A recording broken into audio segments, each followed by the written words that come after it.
The library that forgot time. Rain was falling when she found it. Eleanor Chen had been walking for hours through the unfamiliar city, her phone dead, her clothes soaked through, looking for any shelter from the storm that had come out of nowhere. The streets had emptied quickly, locals fleeing into doorways and cafes, leaving only Eleanor stumbling through puddles that reflected the grey sky above. Then she saw it, a building that didn't match the others. Where the surrounding structures were glass and steel and sharp modern angles, this one was old stone and carved wood. It sat nestled between two office towers like a secret, its dark facade almost invisible in the rain. Above the door, barely visible through the downpour, hung a sign, Meridian Public Library. Eleanor didn't remember seeing it on any map, but right now, she didn't care. She just needed to get out of the rain. She pushed open the heavy wooden door, expecting it to be locked. It wasn't. The door swung inward, soundlessly, and Eleanor stepped into darkness, not complete darkness.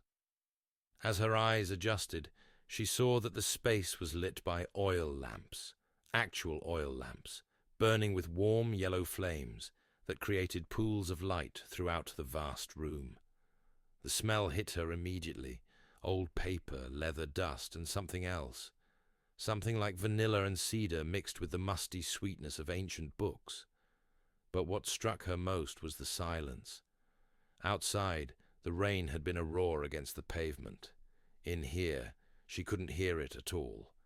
No sound of water, no rumble of thunder, just a profound, cushioned quiet that seemed to absorb all noise and hold it suspended. Eleanor closed the door behind her, and even that made no sound. The click of the latch should have echoed in this space, but instead it was swallowed by the silence as if it had never existed. She stood in the entrance, water dripping from her jacket onto the dark wood floor, and looked around. The library was enormous. Shelves stretched up 3, 4, maybe 5 stories, connected by spiral staircases and catwalks that seemed to grow organically from the walls. Books filled every available space, books of every size and color, some leather-bound and ancient, others with modern spines, all arranged in patterns that made no sense to Eleanor's eyes. "Hello!" she called out, her voice falling flat in the strange acoustics. "Is anyone here?" No answer, but she felt with sudden certainty that she wasn't alone. Eleanor moved deeper into the library, her wet sneakers squeaking softly on the polished floor. Each lamp she passed cast dancing shadows on the walls, and in those shadows she could almost see shapes, almost see movement, but when she looked directly, there was nothing there. The books seemed to lean toward her as she passed, as if watching. Eleanor knew that was impossible. Books couldn't watch anything, but the feeling persisted. Some of them even seemed to glow faintly in the lamplight, their spines pulsing with a soft luminescence that appeared and disappeared when she blinked. She reached the main desk, a massive structure of carved oak that dominated the center of the room. Behind it, a leather chair sat empty, a pair of reading glasses resting on an open ledger. Eleanor looked at the ledger and froze. The handwriting was hers, not similar to hers, not like someone who wrote the same way. It was her exact handwriting, down to the way she crossed her T's and looped her G's, and the entry was dated today, at precisely the time she'd walked through the door. Eleanor Chen, it read, seeking shelter, found more than she expected. Her heart began to race. This wasn't possible. She'd never been here before. She'd never written in this book. But there it was, in her handwriting, describing her perfectly. She backed away from the desk, her breath coming faster now. This was wrong. Everything about this place was wrong. She needed to leave, to get back. Outside, into the rain, into reality. But when she turned toward the door, it was gone. Where the entrance should have been was just another wall of bookshelves, stretching up into shadows above. Eleanor ran to it, her hands scrabbling over the spines, looking for a gap, a seam, any sign of where the door had been. Nothing, just books and more books, pressed together so tightly that not even a fingernail could fit between them. Looking for the exit? Eleanor spun around. A woman stood behind her, or had she always been there, dressed in clothes that seemed to shift between eras as Eleanor watched. One moment, she wore a Victorian dress with a high collar. The next moment, jeans and a sweater, then a flowing robe from some ancient civilization. Her face remained constant, though, young but somehow ageless, with eyes that held too much knowledge. "Who are you?" Eleanor demanded, her voice shaking. "I'm the librarian," the woman said simply. "Or I was, or I will be. Time moves. Strangely here. Where is here? What is this place?" The librarian smiled. "This is the Meridian Library, the library that forgot time, or perhaps time forgot it. We're never quite sure which came first." Eleanor pressed herself against the bookshelves. "I just want to leave." "Of course you do. Everyone does at first." The librarian moved closer, her footsteps making no sound on the floor. "But the library doesn't let people go until they've found what they need. I don't need anything. I just needed to get out of the rain." "Did you?" The librarian tilted her head, studying Eleanor with those ancient eyes. "Or did you need something else? Something you've been searching for without even knowing it?"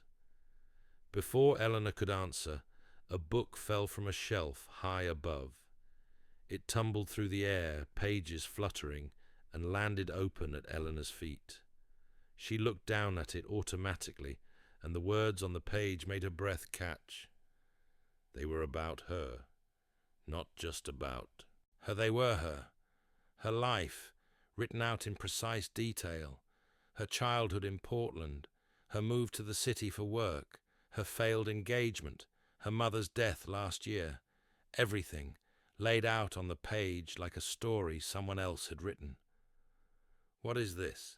she whispered. "Your story," the librarian said. "Everyone's story is here. Every person who has ever lived or ever will live. Every choice made and not made.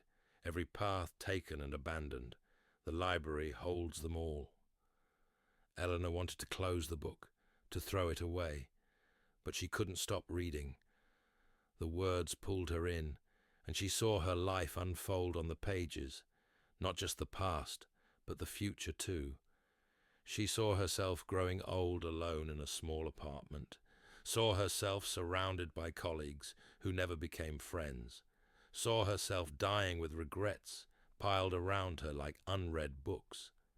"No," she said, slamming the book shut. "That's not my future. I won't let it be." The librarian's smile widened. "Now you're beginning to understand. The library doesn't just hold what was and what is. It holds what could be, all the possible futures, all the paths not yet chosen." Another book fell, then another, then a dozen more. They rained down from the shelves like autumn leaves, each one landing open, each one showing a different version of Eleanor's life. In one, she was a painter living in Paris. In another, she ran a small bookstore in a coastal town. In another, she'd never left Portland, never tried to chase the life she thought she wanted in the city. "Stop it," Eleanor said, but the books kept falling. "Make it stop." "I can't," the librarian said. "The library is showing you what you need to see, what you came here to find." Eleanor fell to her knees among the scattered books, their pages glowing now with that soft internal light. Each book called to her, begged her to read it, to see what her life might have been or could still be. The weight of all those possibilities pressed down on her, threatening to crush her beneath their infinite variations. But then she noticed something. One book hadn't fallen. It remained on the shelf, level with her eyes, glowing brighter than all the others. Its spine was blank, unmarked, as if waiting for a title to be written. "What's that one?" she asked. The librarian followed her gaze. "Ah, that's the one you're writing now. The story that hasn't been decided yet. The pages are still blank because you haven't chosen which future to make real." Eleanor stood slowly, her legs shaking. She reached for the blank book, her fingers trembling as they touched its spine. The moment she made contact, something changed. The other books stopped glowing. The rain, silent until now, could suddenly be heard again. A gentle patter on windows she hadn't noticed before. She pulled the book from the shelf and opened it. The pages were blank, pure white and unmarked. But as she watched, words began to appear, forming themselves from nothing, writing themselves in real time. Eleanor closed the book of regrets, the words said. She chose instead the book of possibilities. She was writing her own story, right now, with every choice, every thought, every breath. "The library shows you what could be," the librarian said softly, "but only you can write what will be." Eleanor looked up from the blank book to the librarian's ageless face. "How do I leave here?" "The same way you came in, through the door." The librarian gestured, and there it was, the entrance, visible again, rain streaming down its glass panels. "The library only holds people until they see what they needed to see. You've seen it now." Eleanor walked toward the door, the blank book still in her hands. But before she reached it, she stopped and turned back. "The other books," she said, "the ones that showed me dying alone. Are those futures still possible?" "All futures are possible," the librarian said, "until you make them impossible by choosing differently." "And you? Are you trapped here?" The librarian's smile was sad and knowing. "I chose to stay. Every librarian makes that choice. To guard the stories, to help people find what they need to see. Perhaps someday, someone will come who shows me what I need to see. Until then, I wait." Eleanor nodded slowly. She understood, or was beginning to. The library wasn't a prison. It was a mirror, showing people the truth they'd been avoiding. And once you saw that truth, you couldn't unsee it. She tucked the blank book under her arm, somehow knowing she would be allowed to take this one, and pushed open the door. Rain and sound and reality flooded back in, shocking in their intensity after the cushioned silence of the library. Eleanor stepped outside, and when she turned to look back, the library was different. It still sat between the modern buildings, but it looked smaller now. Ordinary. Just an old public library, the kind you'd walk past without noticing. But she had noticed, and that made all the difference. She walked back into the rain, the blank book protected under her jacket, and pulled out her phone. It turned on immediately, fully charged despite having been dead minutes before.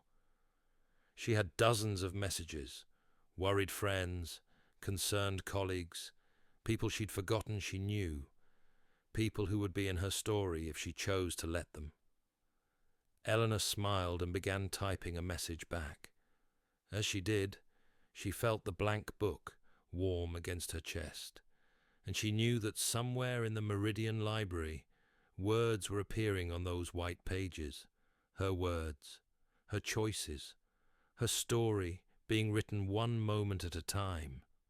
The rain began to ease, the city streets filled again with people, and Eleanor Chen walked among them, no longer lost, carrying a book of infinite possibilities, and finally understanding that she was its author.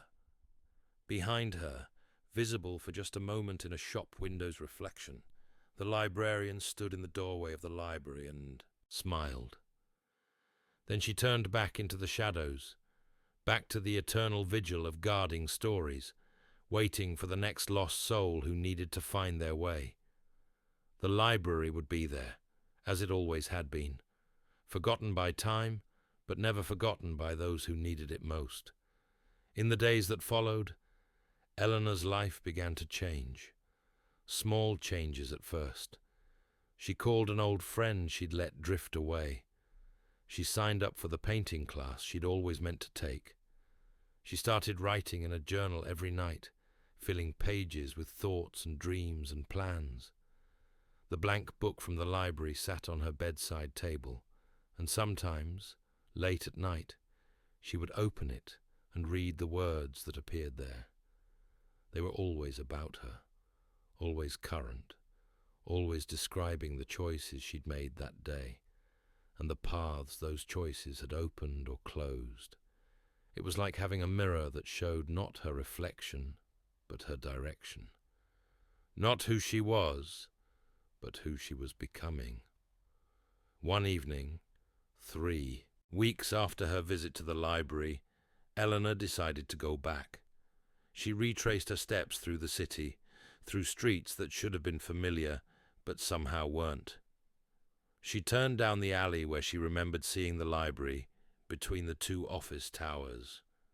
But it wasn't there. In its place was a vacant lot, overgrown with weeds, surrounded by a chain-link fence. A sign announced that a new building would break ground in the spring. Eleanor walked around the perimeter, searching for any sign that the library had existed, but found nothing.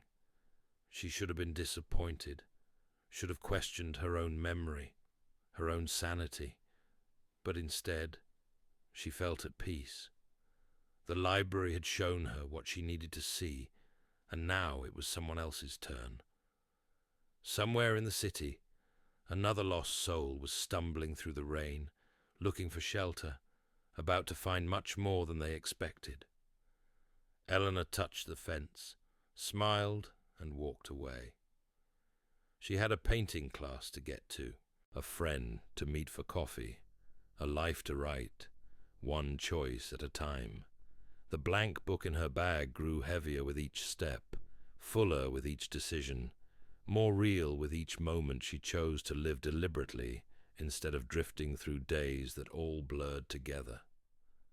That night, as she prepared for bed, Eleanor opened the book one more time. New words had appeared, glowing faintly in the darkness of her room. Eleanor learned that every library is a doorway, the words said. But the most important library is the one you carry inside you, the one filled with the stories you tell yourself about who you are and who you might become. And unlike the Meridian Library, you don't need to wait for rain to visit it. You just need to be brave enough to walk through the door. Eleanor closed the book, turned off the light, and settled into sleep with a smile on her face. Outside her window, the city hummed with its endless rhythm of noise and motion, but inside, in the quiet space where stories are born and choices are made, Eleanor had finally found what she'd been seeking.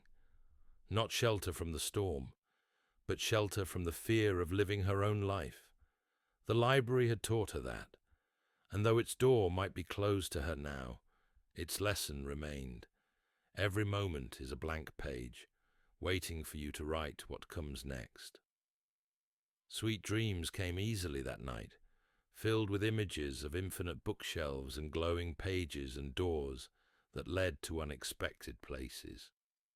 And when she woke in the morning, Eleanor found a new message written in the blank book, in handwriting that was almost but not quite her own.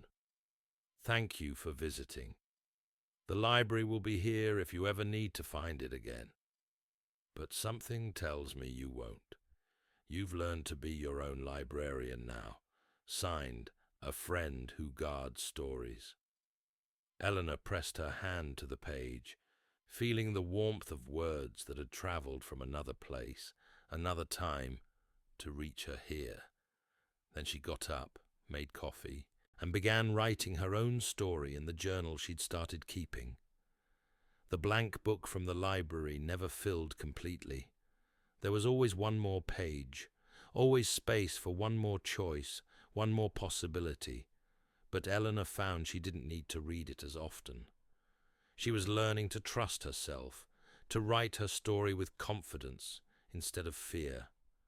And sometimes, on rainy days when the world turned grey and uncertain, she would see the library in reflections, in puddles, in windows, in mirrors that caught the light just right. It was still there, still waiting, still holding its infinite collection of stories. But Eleanor didn't need to go back inside. She carried its most important lesson with her wherever she went, that life is a story we write ourselves, one choice at a time. And the only way to write a good story is to stop reading all the other versions and commit to the one you're living right now. The librarian watched from her eternal post, seeing Eleanor's story unfold in the pages of the book that remained in the library's collection. She smiled, as she always did when someone learned the lesson, and walked away stronger for it. Then she turned to greet the next visitor, a young man, soaked from rain, seeking shelter, about to find much more than a dry place to wait out the storm. The library welcomed him with open arms and infinite patience, because time had forgotten this place, and places forgotten by time have all the time in the world to teach their lessons to those brave enough to listen.